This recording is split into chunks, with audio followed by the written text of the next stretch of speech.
Mic check 1 2 1 2. Blah. Mike.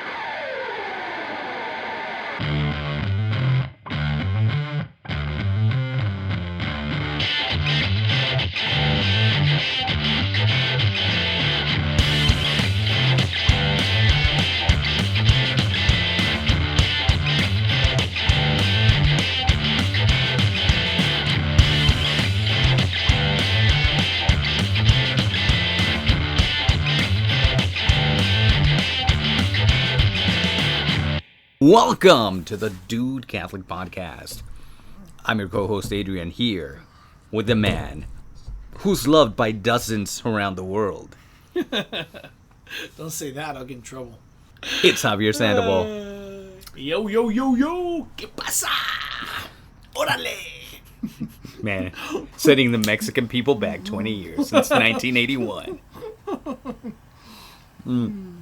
So you might be wondering what's going on with Ramon. Same thing I've been wondering. But anyway, enough with the personal attack on my brother who's not here. Now he's been working a lot. He's got a lot on his plate. So we're gonna give him some space to do what he needs to do for right now. But he's definitely still the heart of the podcast, and can't wait to have him back. But hey, I guess you could say he's locked up, huh? Oh, a little insight, but if you've been listening, you get the reference.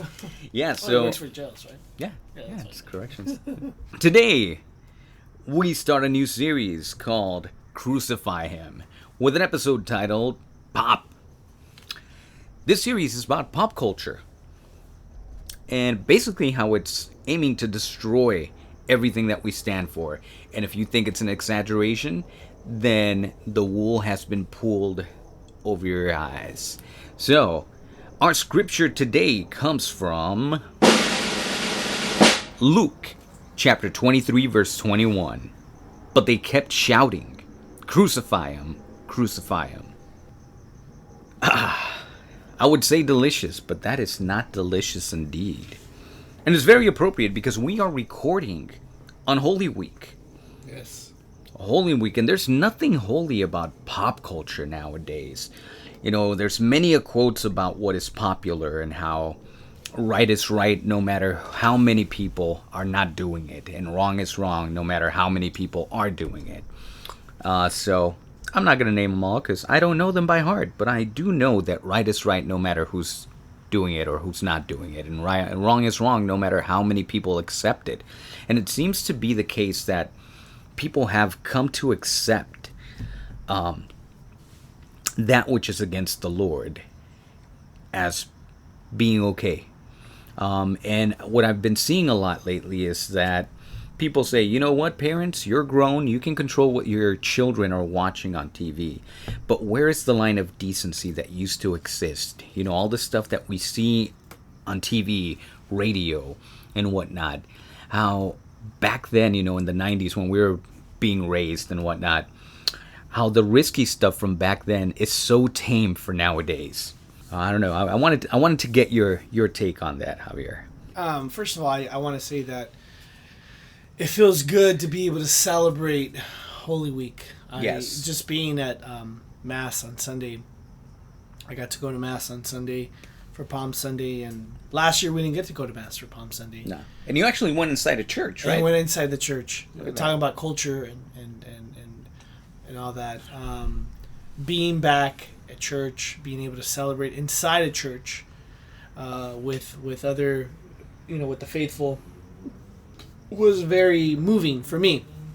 It was extremely moving to partake in that, and you know, because we haven't been able to do that. Mm-hmm. Worship in public together in a church, you know, the liturgy. Yeah. And last year it didn't seem like we had a Lent. It didn't seem like we had a Holy Week, any of that.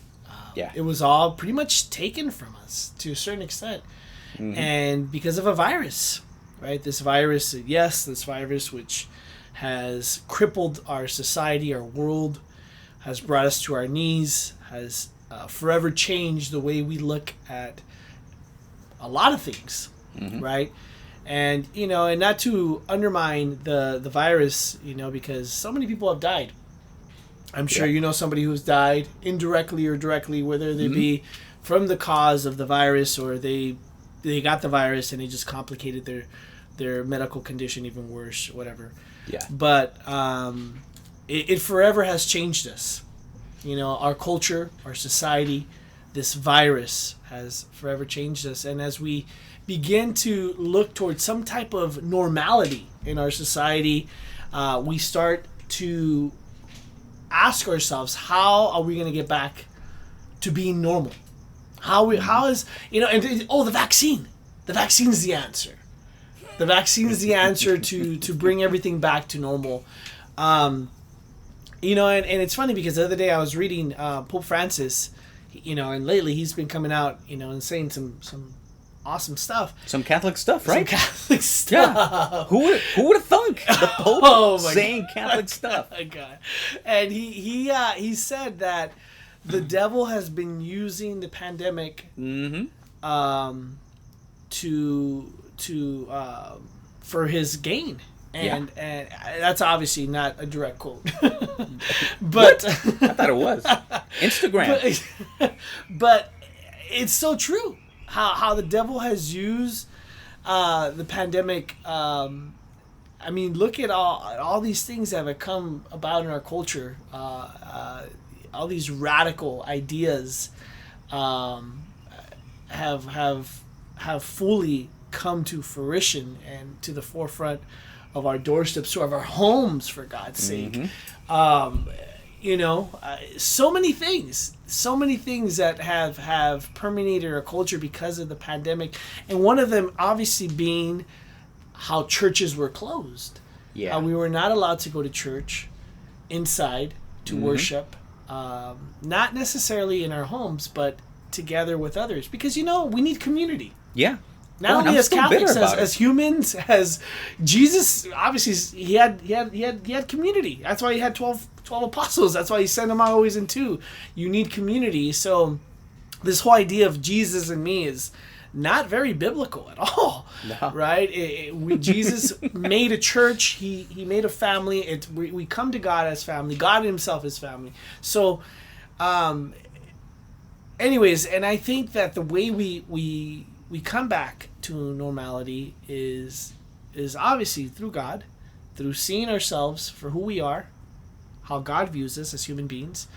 And how do we do that? By obviously centering ourselves on Christ and going to church, going back to church. Obviously we're Catholic. Going to church. For so long we've made the excuse that we don't need to go to church. And I've been there, done that. Right? Hey, pandemic. I could just watch the mass online. It's still okay to do that according to the powers that be, right? Yeah, unfortunately. And even though the churches are open and you can go to church and you have no excuse not to go to church anymore, but we hide behind these excuses that continue to hurt us in our society, that continue to isolate us from one another. Yeah. From God. Mm-hmm. And I think that if we return back to the church physically, go to church, especially during Holy Week, I think there is so much grace during Holy Week that God is willing to pour out into our hearts, and we need it now more than ever during these times. You were talking about the Paschal mystery, right? The most important mystery of our faith, Christ's suffering, death, and resurrection, and his ascension. So much grace that God wants to give us in our society, in our hearts, that will hopefully lead us back to some kind of normality in our society. Yeah, and let's be honest about this. We're in California. I'm still going to church outside under a tent. It's not like that in every parish, but it is in the vast majority of them. We're not in Texas. And even so, I just watched a video of someone that got kicked out and given a ticket for not wearing a mask inside church, like right after receiving communion too. Of course, the noise. Yeah, right after receiving communion, she got kicked out of church. And the people, even the usher there was was kind of telling the cop like, yeah, kick her out, like. Wow. That kind of stuff happening. Yeah. Wow. Yeah, and I'm not saying, she did well by going in and being a rebel and doing that, but at the same time, the charity, it's not there. Like, it wasn't there in the way that was handled. At first, I was like, come on. Like, they're putting up their sign saying, don't do this, but at the same time, it's the church.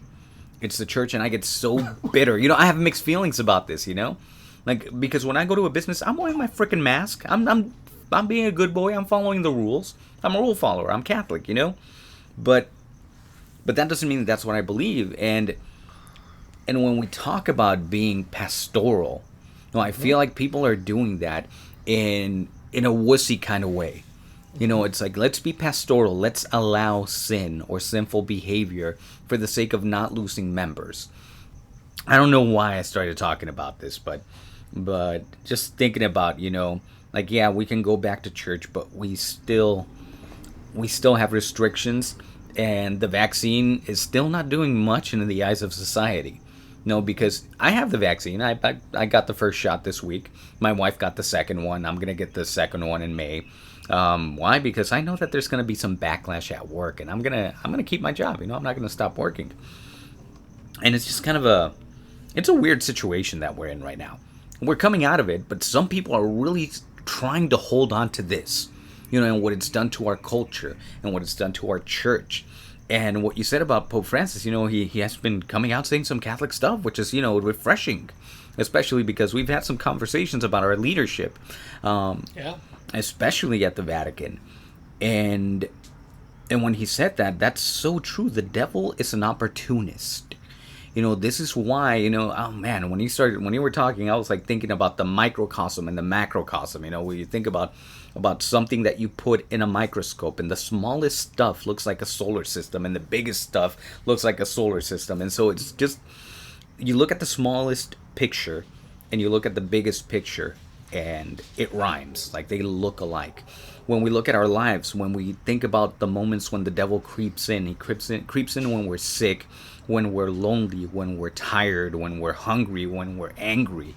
That's when the devil creeps in, because he's an opportunist, and he's going to sneak in whenever he sees weakness. And that's what happens with our culture. The virus comes in, it takes a hold of our country, of our planet, because it's worldwide. And what does the devil do? He banks on that. And the lukewarm faithful start losing faith.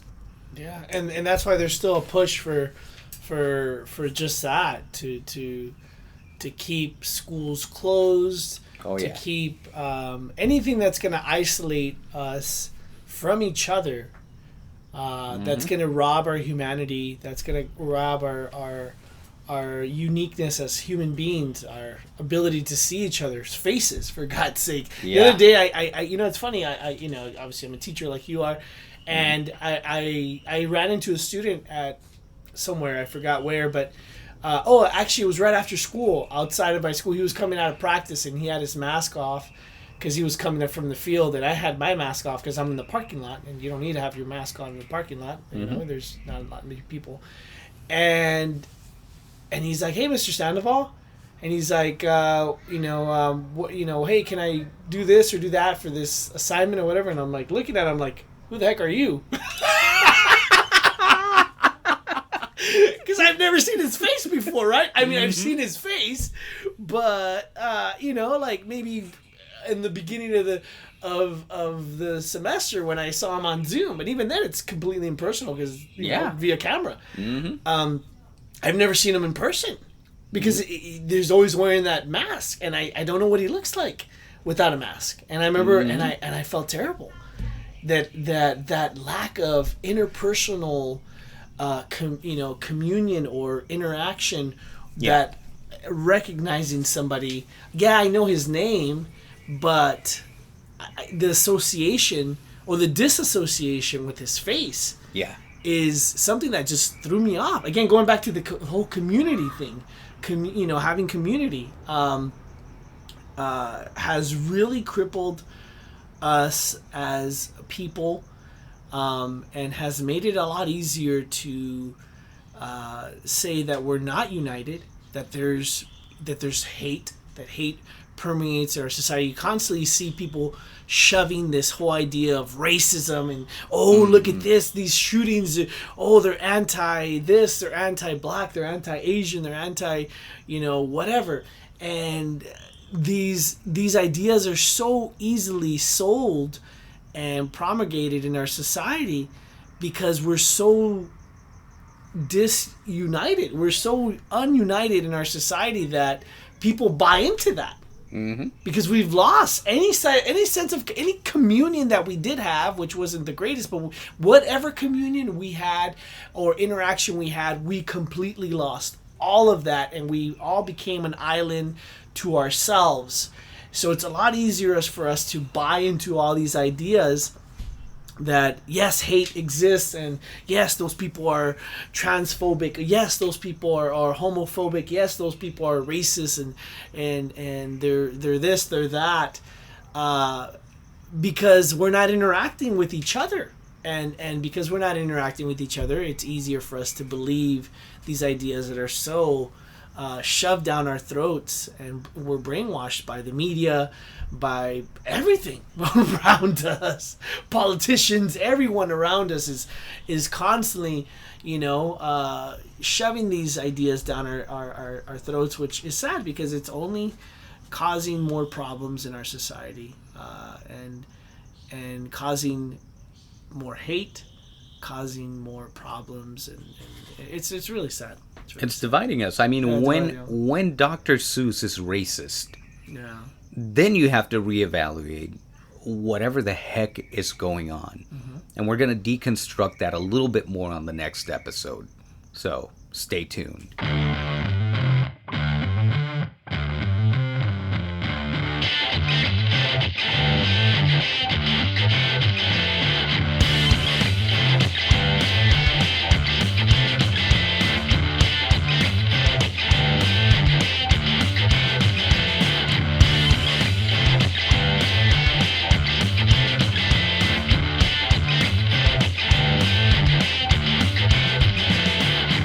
Another one, and another one, and another one, and another one.